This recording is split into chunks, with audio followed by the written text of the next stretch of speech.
Progress isn't all about the scale. I've trained people between the ages of 18 and 65, and this is a common mistake I see. By the end of the video, I'll have an assignment for you to make sure that you're seeing other ways you are progressing. Definitely stick around to the end. We have to redefine what progress is. You cannot just look at numbers and be too fixated on it. Weight loss doesn't measure everything that's going on. When you think about weight loss, it's basically just a number. You didn't think about how much fat you lost. Maybe you lost muscle.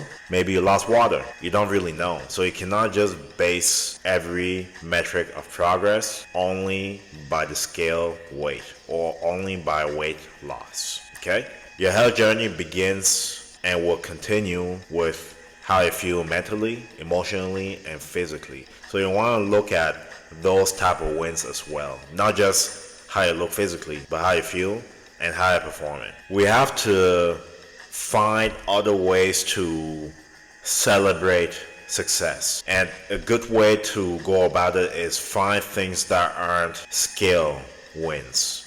Things like sleep. Did you have enough sleep? Did you wake up feeling rejuvenated? How do you feel throughout the day? Are you more energetic? How's your mood? How do you feel? Do you feel productive? Do you feel sharp? How do you fit in your clothes? In your clothing, I should say. Other things like your blood, your cholesterol levels, is it improving? If you do checks with your local doctor or anything medical related where you have to do checkups, is your stats improving in that way? So you can't just look at the number on the scale and think that everything means what it means based on the number going down. You need to look at different metrics. Mindset over metrics, like I said before, it's a mental, emotional, and physical thing. You need to look at all areas of your fitness. You can't look at somebody ripped on Instagram, for example, and automatically think that they're in great shape. But that person is more likely to be in shape than somebody obese. But I don't want people to take what I'm saying and use it against me. To be the most fit you can be, it has to be in all avenues, emotionally, physically, and mentally. So mindset over metrics. Your mindset shift is the transformation. We don't want this to be a thing where you're taking things to extremes. You're eliminating food groups, for example, to make a certain amount of weight. You're in single digit body fat percentage year round. Or you're never eating a particular type of food. I mentioned that before. Stuff like that. We need to find a common ground, an area where it's sort of gray, but you're progressing in a good way mentally, physically, and emotionally. Want to think about all these things. It's about building habits that last. Sustainability is the key. You want to be able to do what you're currently doing at 60, 70, 80. We need to start thinking to the next month and think more towards decades in advance. If you cannot do it when you're older, it's probably not something sustainable. It's probably habits that will not last. Think about all these things. Celebrating strength and endurance. Are you lifting heavier? Are you recovering faster? Of course, recovery, the speed, really is influenced by how you're sleeping, your age, things of that nature. But these are other things to also look at. You see what I'm getting at? You see how many things you probably missed by just looking at the number going down the scale, right? Are you lifting heavier? Are you lifting more efficiently? So there's so many things to look at.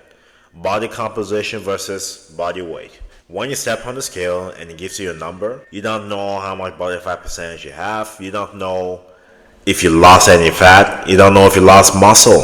If you're losing muscle, for example, it makes keeping off body fat a lot more difficult. Did you think about that? So the number going down the scale, especially if it's going down quickly and you're not somebody obese, should concern you, because you probably could be holding a lot of water, but you also may have lost a lot of muscle that took a lot of hard work to get. And with more muscle, higher metabolism, less body fat. Right? So, again, you need to think outside the box when it comes to progress. Not only the number on the scale going down. Danger of scale obsession. This will lead to disorders when it comes to your mindset and when it comes to food as well. You create bad relationships with food. I've seen it in myself and I've seen it with multiple people I've coached. Over 100 people. I can say right now, stop obsessing over the scale. Obsess over small bits of progress in different ways. We need to think bigger, long term. Sustainability. The number going down the scale is not something that can be sustained. What if you stop losing a pound a week? Are you not making progress? Absolutely not. You're making progress in different ways that you may not be able to see because you're refusing to see. You're refusing to focus elsewhere than a number. Progress is personal. Don't compare yourself to other people. Social media makes it very difficult to focus on yourself, but I advise you to take things you see on social media as a grain of salt. Compare yourself to only previous versions of yourself. That's the best way to do it because people's situations are different, their body types, their potential, their fitness level, their goals, all that together plus circumstances. It's different. You can't compare yourself to another person, even your twin sister, your twin brother, or whatever you are. You have to compare yourself only to you. I said this, social media snapshots didn't show the full story or the full history. So you don't know anything about what you see on the screen besides what you see on the screen. The best way to be focused on where you need to go and get to where you need to go is focusing only on you.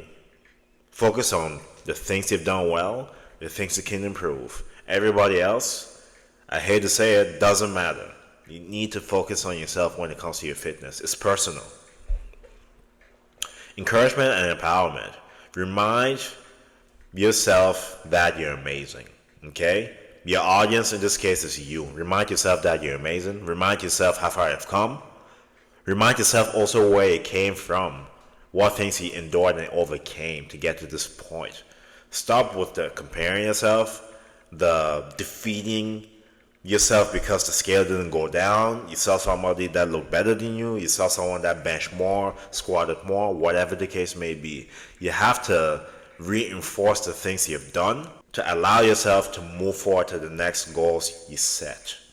Okay? So here's a good part of the video. I want you to take a couple of minutes, write a couple of things down that you've done well and be proud of it outside of the scale. So it could be you slept better. It could be that you took 5 to 10K steps in terms of walking, or you did something that is mindful.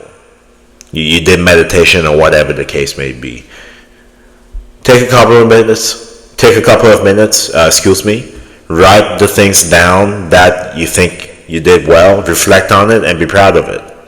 3 things. That's what I want you to do. But other than that, that's it for the video.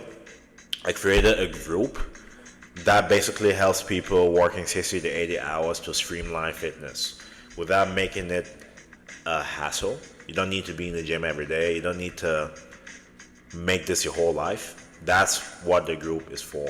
I teach you methods and things, and I have systems to help you navigate life and still be in great shape. So definitely check it out. It's in the description. Other than that, thank you so much for watching the video. Make sure to like, share, subscribe, stay tuned for more videos. God bless you, and I'll see you on the next one.